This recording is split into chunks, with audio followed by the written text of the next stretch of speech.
Hey, wrestling fans. Welcome to another episode of 360 Wrestling Fanatic. It is Monday, June 27th, just a minute or two after midnight anyway. And right here on this episode, I'm going to talk about AEW and NJPW Forbidden Door. And it was kind of a long pay-per-view, close to 4 hours. Still not quite as long as Double or Nothing was. A little shorter. And I know a lot of people complain about AEW pay-per-views going too long, especially Double or Nothing. I believe it was around 12:30 or something, around when Double or Nothing ended, and people complained about that long show. But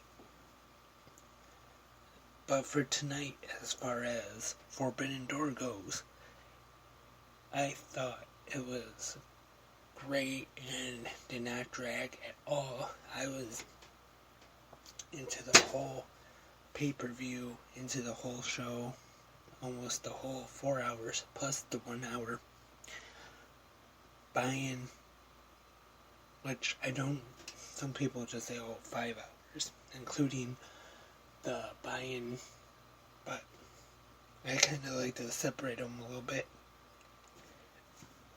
So, gonna talk about that more a little later on. Right now, just gonna get right into it. Let's start things off with the buy-in. Real quick. 3 matches on the buy-in, or take that back, 4 matches, excuse me. We got Hiroki Goto and Yoshihashi defeating the Factory, QT Marshall and Aaron Solo. The Murder Hawk Monster Lance Archer defeated the Factory's Nick Comoroto.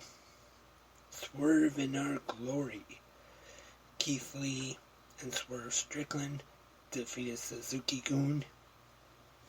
And then they are interrupted by Team Taz, Absolute Ricky Starks, and Powerhouse Hobbs, who are up in one of the skyboxes. Talk about how Keith Lee and Swerve Strickland talk about their Shaq and Kobe. So, being in Chicago, they say they're Michael Jordan and Scottie Pippen. The final match on the buy-in, the Gun Club defeat the New Japan Pro Wrestling LA Dojo team. And actually, the Gun Club and the Acclaimed are really over right now. And gotta know about this match though. Before the match starts, we see Danhausen on the screen, and he distracts Austin and Colton Gunn, the Ass Boys, with their own custom theme music, Ass Boy theme music. And that causes a distraction, causes them to go to the back, so it's 4-on-2, but still the Gun Club and Max Caster from the Acclaimed are victorious. And now it's time for the main pay-per-view card. All Elite Wrestling and New Japan Pro Wrestling present Forbidden Door, live from Chicago at the United Center. The commentators tonight, 3 of them for the whole show. We have Excalibur, Taz, and representing New Japan Pro Wrestling, Kevin Kelly.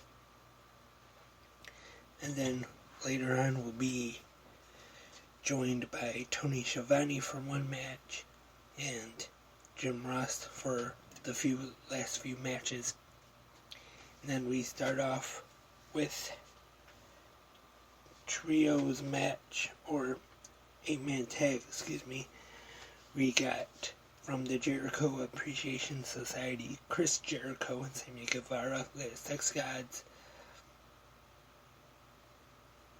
and Minoru Suzuki, or was it trios match, sorry about that, taking on Eddie Kingston, Wheeler Yuta, and Shimo Unodo. The crowd, I just want to say, hot for not only this first match, but all throughout the night. Really good match here. We see a recap of the match from Wrestle Kingdom a few years ago, Jericho and Tanahashi, where Jericho attacked Unodo in front of his dad, Red Shoes, the referee, and Jericho pins him in this one, 18 minutes, 38 seconds. Good way to start off the pay-per-view, I thought. Next up, three-way match for not only the Ring of Honor Tag Team Championships, but also the IWGP Tag Team Championships are on the line here.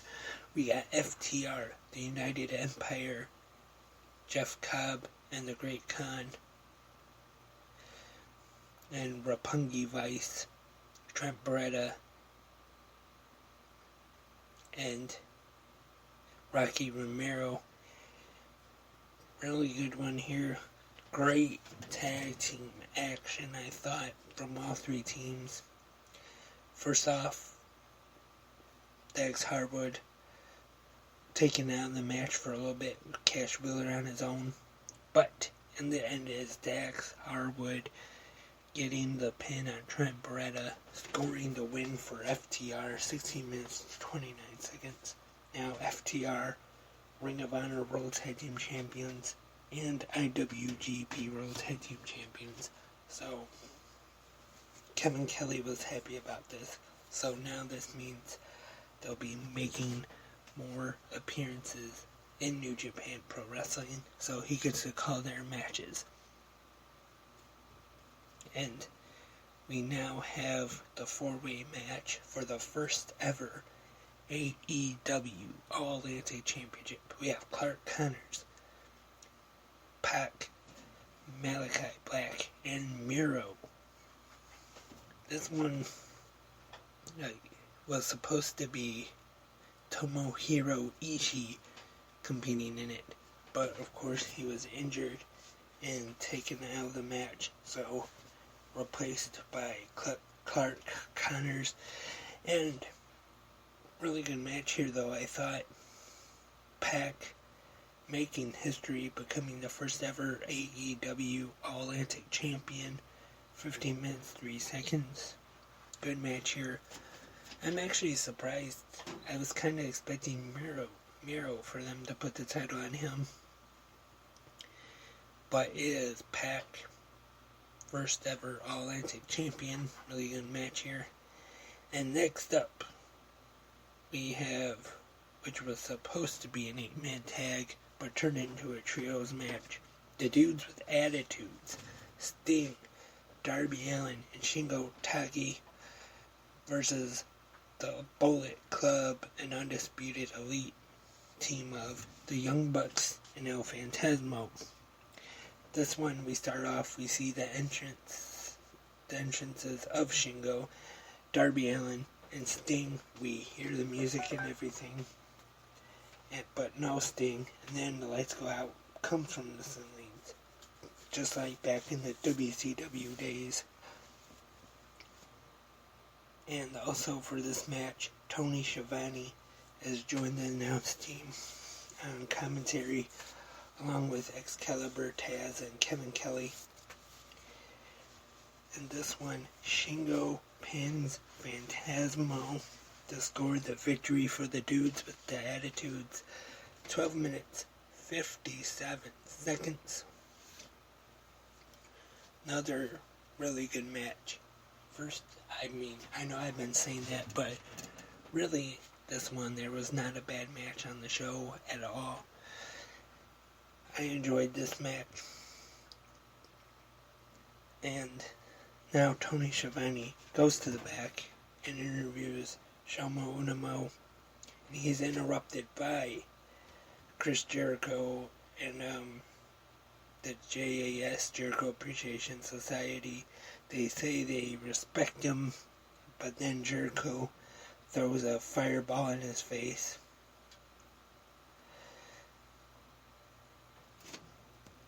And now it is time for the AEW Women's Championship match at Forbidden Door.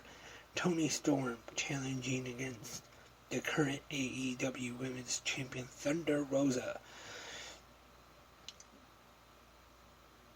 Good match here, and Thunder Rosa retaining, though not really surprised there. No disrespect to Toni Storm, but not surprised at all to see Thunder Rosa retain. 10 minutes 59 seconds. Very good women's wrestling match. The IWGP United States Championship is on the line next, and Jim Ross joins us on commentary now for the rest of the show.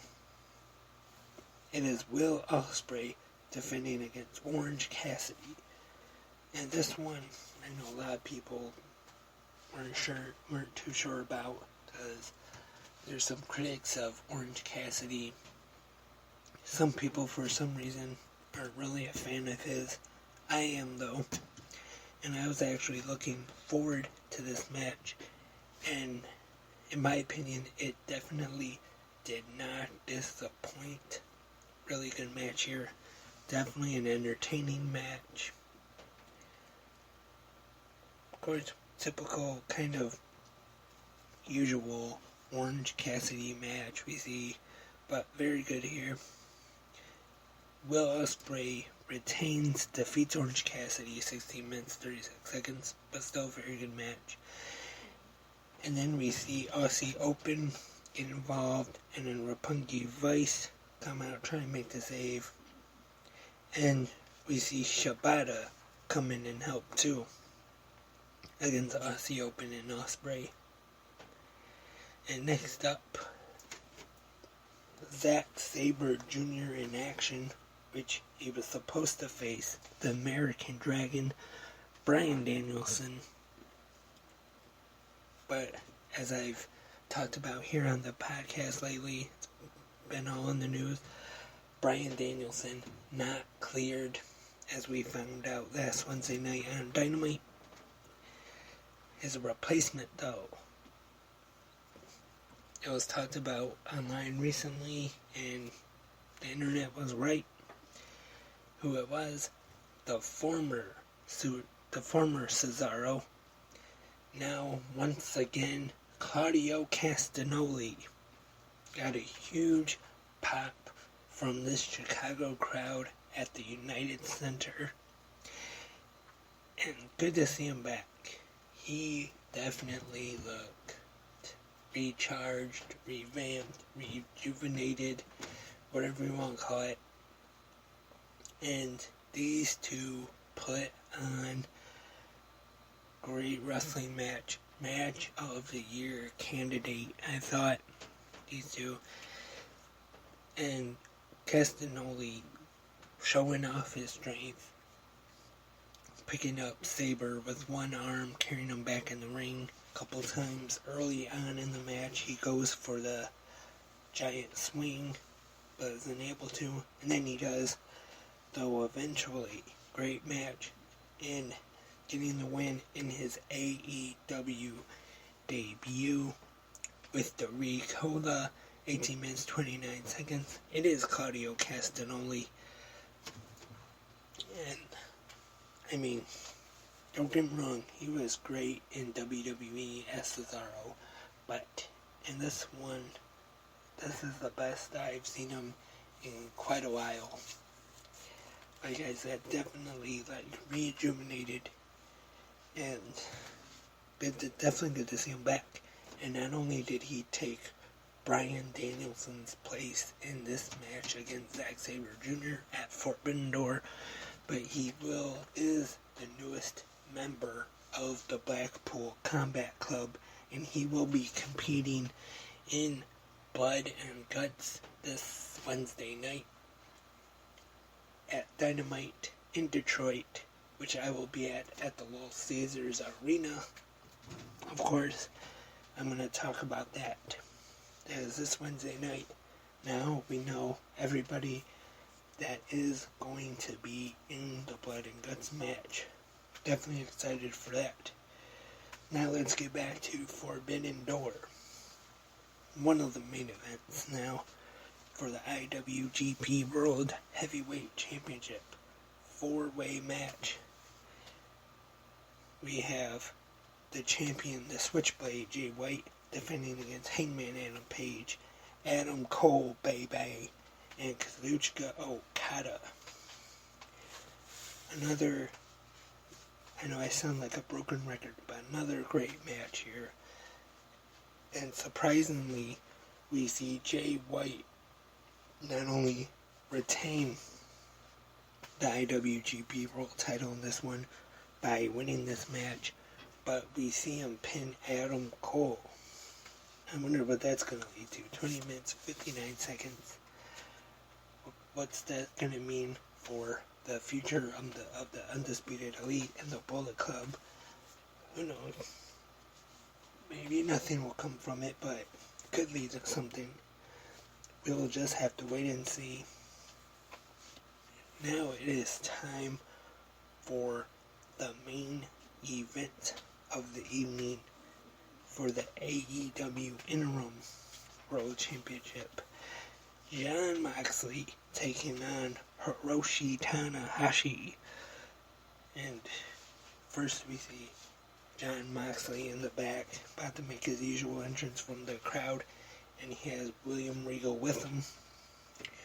While the thing plays, he goes through the crowd for his entrance, and then we had the entrance of Hiroshi Tanahashi. Fantastic main event here. Well, of course I expected the AEW title match to go on last, but these two definitely put on a great main event. Moxley victorious. The new AEW Interim World Champion Jon Moxley, 17 minutes 50 seconds. Great match. Tanahashi, definitely great. I hope we definitely see him in AEW again in the future, which I'm sure everybody wants to see that. But then, after this great match, we see the Jericho Appreciation Society make their way to the ring, attack both Moxley and Tanahashi, and then we see Eddie Kingston, proud and powerful, Wheeler Yuta, but the numbers game is just a little too much as the JAS get advantage, and then we see the newest member of the Blackpool Combat Club, Claudio Castagnoli, come and make the save, and the Jericho Appreciation Society retreat. And then we see the graphic on the bottom of the screen for Blood and Guts this Wednesday night as the pay-per-view goes off the air. And that is the first ever joined pay-per-view All Elite Wrestling in New Japan Pro Wrestling Forbidden Door. And I just want to say, I thought it was a great pay-per-view from top to bottom, start to finish. Even, in my opinion, the buy-in was quite entertaining. And not a bad match on the show at all. Everything from, like, the Jericho Appreciation Society versus Kingston, Yuta, and Unido. That one was good. The Tag Team Championship match, FTR becoming the Ring of Honor and IWGP Tag Team Champions. Awesome match. The All-Atlantic Championship match with Pac becoming the first champion. Very good. The Dudes with Attitudes versus the Bullet Club and the Young Bucks.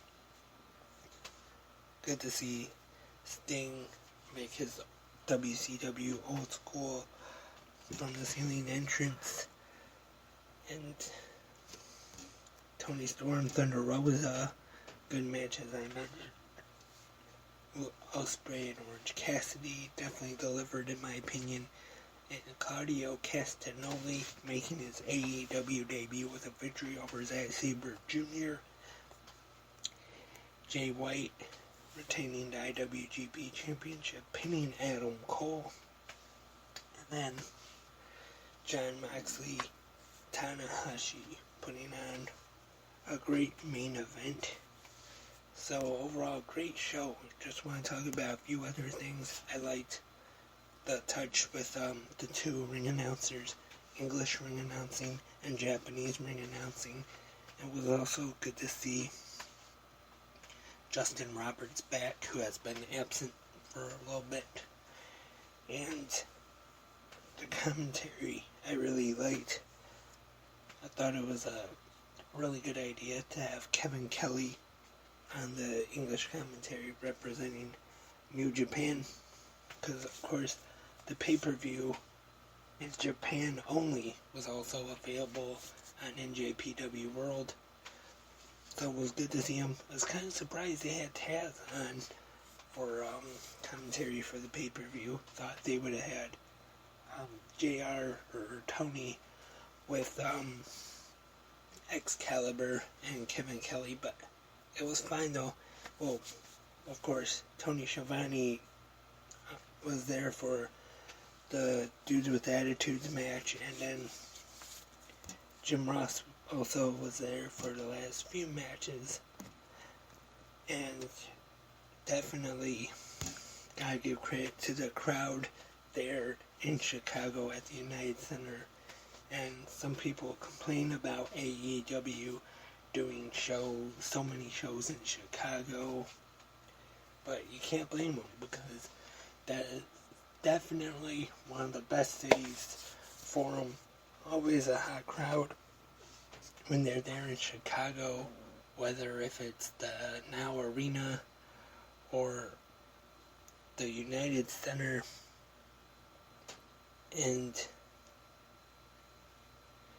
Chicago, great crowd, but hopefully we here in Detroit, Michigan can top it this Wednesday night.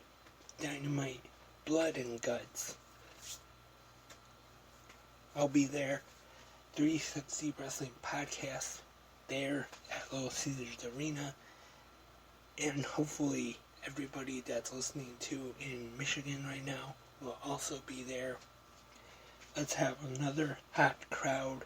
All Elite Wrestling, Dynamite, Blood, and Guts. That's all we really know so far for this upcoming show this Wednesday night. But I'm sure the rest of it will be great as well.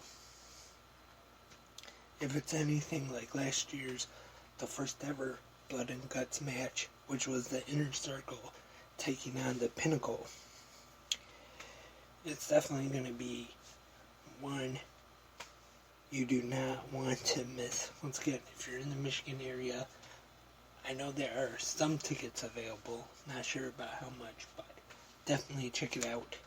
AEWTix.com or at the box office, I'm sure. Definitely check it out. This Wednesday, AEW Dynamite, Little Caesars Arena. Doors open at 6. Starts at 7 for the Dark Elevation tapings. And then we go live for Dynamite. And then the tapings for Friday night's Rampage episode. But that's all for this episode of 360 Wrestling Fanatic 297. The recap of AEW NJPW Forbidden Door. Thank you everyone for tuning in tonight or this morning, early Monday morning. And stay tuned for the next episode of 360 Wrestling Fanatic. Been doing a lot more. Hopefully we'll keep up this streak of new episodes of 360 Wrestling Fanatic. I'm sure nobody cares, but I have been doing more and trying to make the podcast better. And remember, email 360wrestlingpodcast@gmail.com. And if you can support 360 Wrestling Podcasts, you don't have to, but every little bit helps. Will definitely make 360 Wrestling Podcasts bigger and better if you do. Anchor.fm/360-wrestling-podcast360. I'll put it in the description too as well. So, thank you in advance if anybody can support 360 Wrestling Podcast. All the social media, Facebook, Instagram, Twitter, all that good stuff. So, thank you. Hope everybody enjoyed Forbidden Door. I know I did. I know I'm looking forward to Dynamite this Wednesday night. First time seeing AEW live. First time AEW in Michigan. But until the next episode, I am Lance, and I am a wrestling fanatic.